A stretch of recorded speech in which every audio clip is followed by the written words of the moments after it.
Thank you, Governor. Thank you so much. Thank you so much. Take a seat, please. This is the greatest speech I've ever heard. And I think all the people here are the great fans, including me. And I see a real terminator of fears, of negative and passive. And I really admire it. And I think a governor is the great combination of wisdom, courage, and muscles.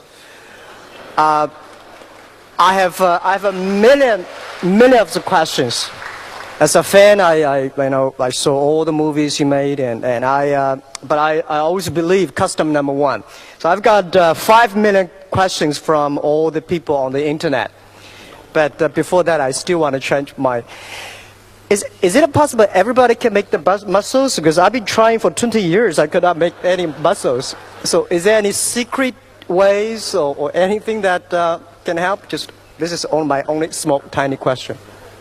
Well, 25 years ago, I wrote a book called The Modern Encyclopedia of Bodybuilding. And that book has every single exercise in there. So maybe through Alibaba, you should sell it on your website. That's great. Well, we'll put on the coverage, yeah. But the bottom line is, when it comes to training, as you know, I still train every day.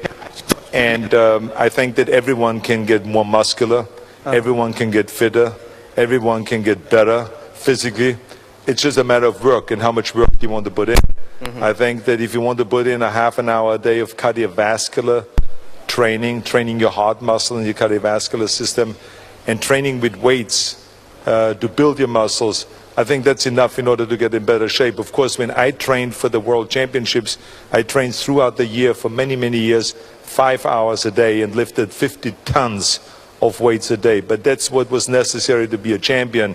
But that's not what you want. You just want to build your muscle a little bit to fill up that loose shirt a little bit. So I totally understand. Thank you, Governor. So I got 3 questions, pick up the 3 questions given by the internet, from the internet.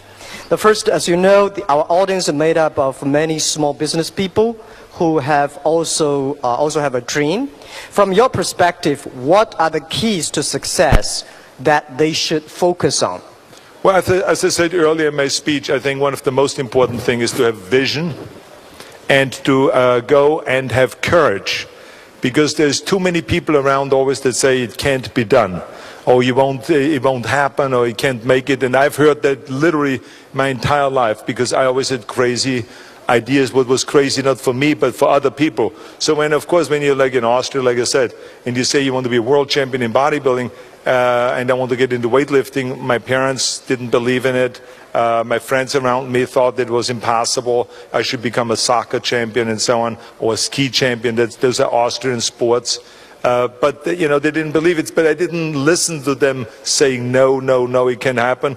I had a very clear vision where I wanted to go, and it was just a matter of putting the work behind it and laying out of what is the plan to get me there, and not to listen to the naysayers, to be courageous, and never be afraid to fail, which is another thing I mentioned in my speech. There's so many people that are afraid to fail, and even now in the work that I'm doing in government, many times, when they say we are going to go and create certain reforms, political reforms or budget reforms, people will say to me in the legislature, the politicians, look, no one has ever been able to do that. I don't think you will be able to do it. But it doesn't matter if no one has ever done it. I mean, that's why records get broken. You should never go and take no for an answer, and you should never really be afraid to fail. I have failed several times in a political world. I've failed many times in my movie world. I've failed in bodybuilding. I've lost competitions. But that should never make you shy away from striving towards the top. I mean, you will always know when you fail, then you just get up and do it again. And you fail maybe again, and then you get up and do it again. Just you got to be persistent, and it's always those that can fight through the pain and through the agony. Those are the people that end up then successful. Thank you. Well, we believe instead of studying a person's success and trying just to copy it, it's better to learn from the mistakes you made. So can you talk about some of the mistakes you felt you made in building your career and how you reacted to it? So a lot of people worry about the mistakes and things. Well, I remember in bodybuilding competition, for instance, there was a time where I was so impatient, where I wanted to gain more weight than you really could in specific muscles. So I gained not only muscles but also fat, and I lost the competition because of that. So I recognized that right away, and then the following year I trained very hard. I trained harder than ever before.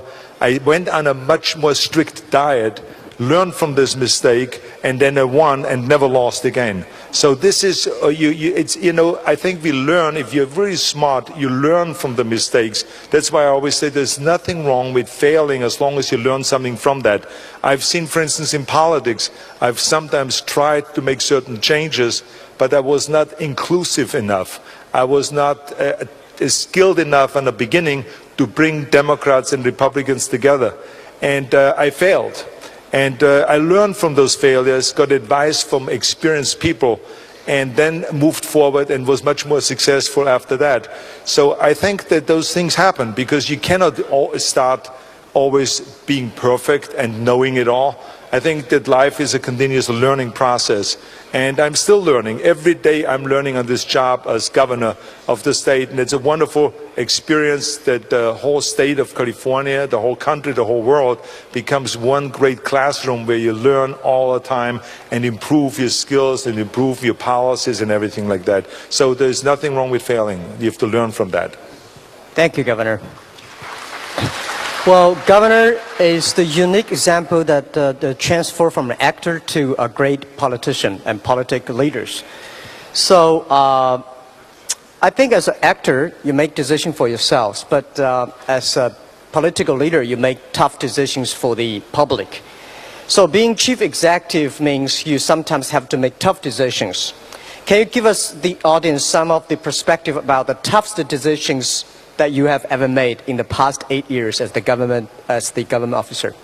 Well, I think there's many decisions that you make that are very tough. I mean, there's decisions like, for instance, when with capital punishment. We in California, the people have voted on that we have capital punishment so that certain people that create, or commit heinous crimes be put to death. So when you have, all of a sudden, when you get a phone call like that at midnight, do you want to pardon this person or do you want to get them off the hook or something like that? These are tough decisions that you have to make. You have to, also it's tough when you, for instance, have a financial crisis and you do not have the amount of money that people want you to spend on various different programs. In California, we have in our constitution that you have to balance the books. You have to balance the budget. We in California do not print extra money. We don't have our own printing machine for money. Washington can do that, but not California. So you have to basically live within your means, and you have to call people that are, for instance, leaders in foster care, and have to tell them that, look, we don't have the amount of money that we had last year. We have to make some cuts in those programs. You have to call the education leaders and you have to say, look, we have a limited amount. We have to maybe cut $3-4 billion from education. There's a very tough decisions to make because I love children, I love education, but still that's all the money that you have. Law enforcement calls and says we need to put more cops out on the streets because we have an increase in crime and an increase in gang violence. And you have to tell them we don't have enough money. We have to reduce by 10% the funding for your programs. If it's with prisons and so on. So there's a lot of tough decisions that are being made every day. But, that's the job that I wanted. I had a real need to go and give something back to my state that has given me everything. California is without any doubt the greatest place in the world. I love California. I moved to California. Many people from around the world want to move to California. It's really the land of opportunity. And so for me to work now for 7 years for free for the state and to take on those challenges and make those tough decisions is a great honor for me. I'm honored to be able to do that and represent the people of California. Thank you, Governor. I think I think your answer gives me the courage because we too face big challenges because Taobao has over 300 million users and every decision that we are making is very tough, very difficult. But as you say, and I agree, it's a great honor for us to do this job. It's the job we choose, it's a job I love and I passion. Thank you. And you're doing a great job with that. And I should just tell everyone here that I'm very excited about the fact that Alibaba is also expanding in California. And that's very important for me as governor to hear that you're creating jobs. You've already created 20,000 jobs in California. I know your goal is to to expand and buy more companies in California and in the United States, and that you will create in the future another 100,000 jobs. And I hope that all of those 100,000 jobs don't go all over the United States, but come to California, okay? So that's the promise that I need from you. Thank you. We will keep on investing in California because I think California gives us a lot of inspirations. The Silicon Valley, and I think I personally learned my English in the Hangzhou West Lake. When I was a kid, I was walking around and showing a lot of foreign American visitors. I learned my English from them. I learned a lot of ideas from them. And I also get great ideas for internet from this California. And it is a great honor to do something, and we can, to help the California small, medium size. I think yesterday the ambassador, the U.S. ambassador to China, Mr. Huntsman, said, let's make all the small, medium-sized companies in the world to be united. That's absolutely correct. I think it is great, and I think that you, as I said to you, that your concept is so terrific to bring companies together. As I said earlier, with the pencil, of how long it used to take to create the pencil, and how fast it goes today when someone has an idea to connect with with various different companies because of your company, because of Alibaba. So you have been a great visionary, and you have been a great leader. And I think you're a great job creator. When you think about that, you've created thousands and thousands of jobs, and millions, as a matter of fact, millions, as I've said. So that's really fantastic. You're doing not only great work for the company, but also great work for the country of China and also for the world. So congratulations, yes. Thank you, Governor. We'll keep on doing that. As you say, it's our honor. It's our honor. Well, I have a small, tiny question, and then we open 2 questions from the audience. The question on the internet is, do you shop online for Maria and your children?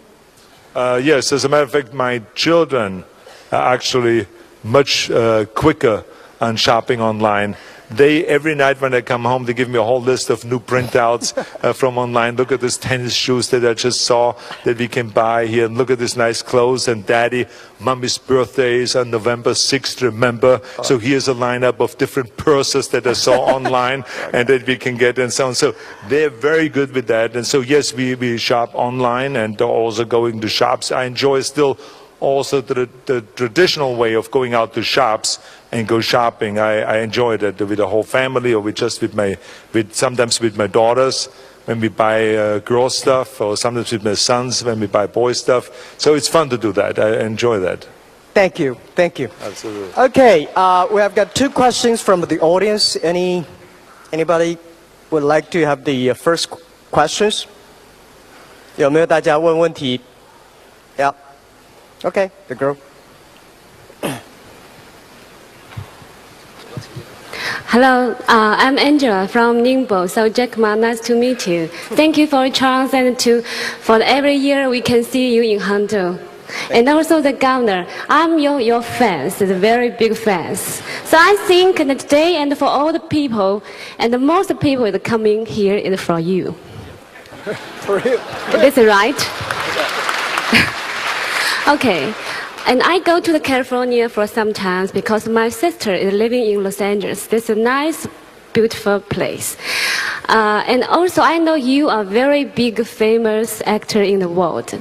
But I don't know why you will give up to become actor and enter to the government to make the service for the California people.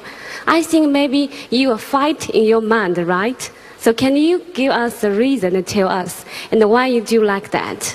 And also at last, can I invitation you to have a time, if you have time, maybe go to Ningbo.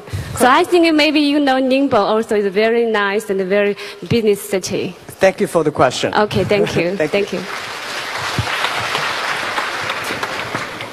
I think that I have answered that question somewhat already earlier. A lot of people have asked me that question. Why would I give up making all the money that I made, the millions of dollars in the movie business, and why would I subject myself to continuous, attacks when you are in a public life like that, and when you, work as a politician, you always, every decision you make, 50% is against you and 50% is for you, unlike in the movie business. But the bottom line is, I felt like I have thought enough about myself throughout my whole life, and it was time to go and to think about we rather than me.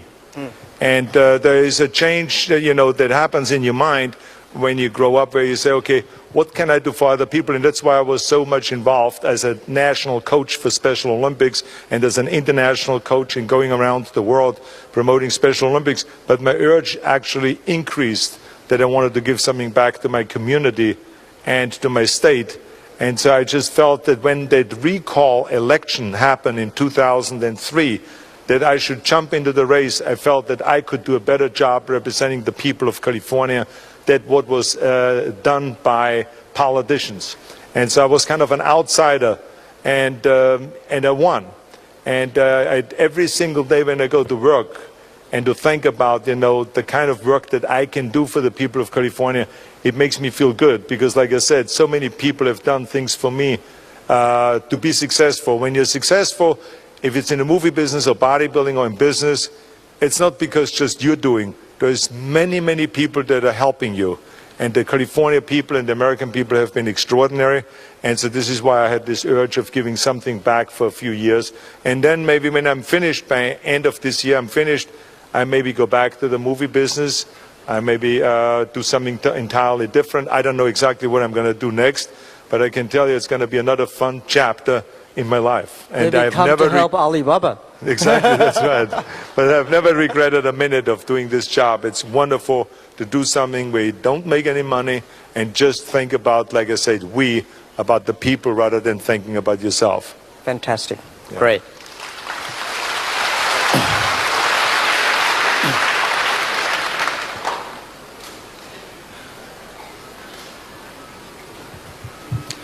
Mr. Governor, we know that under your leadership, California was or has been a leading state in the green economy and the green technology in the states.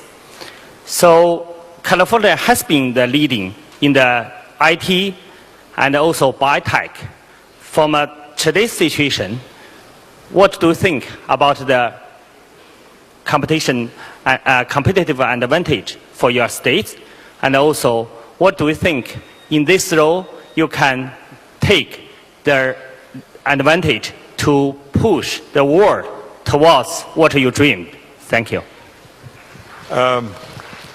First of all, let me say that I promised the people of California when I ran for governor in 2003 that I will make sure that we don't have to choose between one or the other, between the economy and between the environment. I was always a big believer that you can promote both the economy and the environment. And this is why when I came into office, we started creating the Million Solar Roof program to build more solar roofs in California. We started the hydrogen highway so that vehicles that are powered by hydrogen fuel can have fueling stations all over the state of California. We created the low carbon fuel standard to lower the intensity of the fuel and less output of greenhouse gases. We passed, for instance, AB 32, which is to reduce the greenhouse gases in California by 25% by the year 2020. We set renewable standards where our total energy, 33% of that has to come from renewable sources, from wind, from solar, geothermal, biomass, and so on and so forth. So there's all kinds of great environmental progress that has been made over the years in California. And because of that, California has truly become the leader in the United States and also in the world. And this is why we feel actually very close to China, because China is very aggressively moving forward with green technology. You've seen that the productions of green technology, of green goods is going up in China. The amount of billions and billions of dollars that are being put by the government into research and development for electric cars, for renewable energy and so on is going up and up. So it is really fantastic. And we have formed great partnerships between California solar companies and Chinese solar companies to work together and produce the solar panels for the whole world. And as a matter of fact, there's California companies right now building some of the biggest solar plants in China. The Chinese delegation comes over to California for the governor's global climate conference, and we work together on climate issues. So China and California have become really good partners when it comes to environmental issues. And I'm very proud of what the Chinese are doing and what their goal is, even though it's very, very challenging for China because of the tremendous growth that is happening here, economic growth or GDP growth of 9 to 10% a year. To keep up with your infrastructure is a huge challenge, but to also keep up with your energy production is a huge challenge. So there's huge challenges that China has in the future because of that, but there's what they call growing pains. So it's good to have growing pains. Every company has, when they grow fast, they have growing pains. Countries have growing pains. But I think that China is really making an effort to become much more green, to be reducing pollution. So is California, and now we are pushing the whole United States to do the same thing, because the whole United States is not quite there yet. President Obama is there, but Congress isn't there yet. So this is why we have to push Congress now and the other states to be equally as energy efficient and also to be as environmentally conscious as California is or as China is. Thank you. Well, since I saw the eager eyes from the audience, and I know it's precious for us to for you to come here. So we would probably still got some minutes. Get one more question. Yes, please. Here, there's the.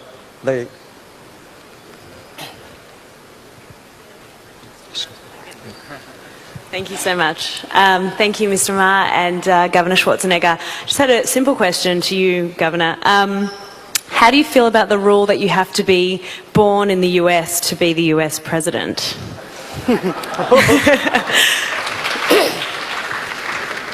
I hate it. Thank you. But at the same time, I have to just say that every single thing that happened to me in my life, every success that I've had in my life is because of America. Everything. I could have gone anywhere else in the world. I would not even have had 10% of the success that I had in America. So therefore, because of one single thing that I can't do, I'm not going to complain. Like I said, I hate the law. I don't like it. But I would never complain about it, because I wouldn't be sitting here. I wouldn't have the success that I've had in my life if it wouldn't be for America. So I always say every day, thank God for America, that America gave me that opportunity and this many chances, and gave me my beautiful family, my beautiful children, my wife, and everything like this. So I'm the happiest camper. I will not switch with anyone in the world. That I can guarantee you. So thank you for the question. Thank you, Governor, for your time. And now, Jack, before we go, I know that you had a birthday yesterday. Yes. And you celebrated your 24th birthday, right? 28. Okay. So I have a little gift for you here. Oh.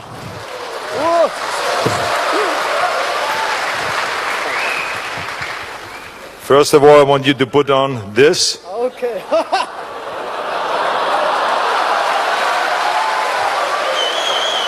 Open it up.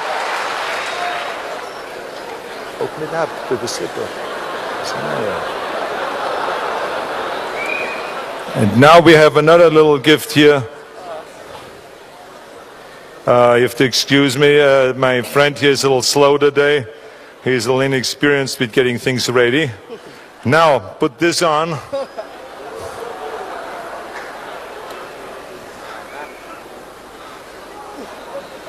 Now this is the Terminator right here, ladies and gentlemen. Jack Ma. Good to see you. Thank you very much for having me here. You're looking cool. So when we do Terminator 5, you're going to be in it, okay? All right, good. Thank you very much. Thank you. Thank you. Thank you all. And I'll be back. Thank you. Thank you very much. Thank you.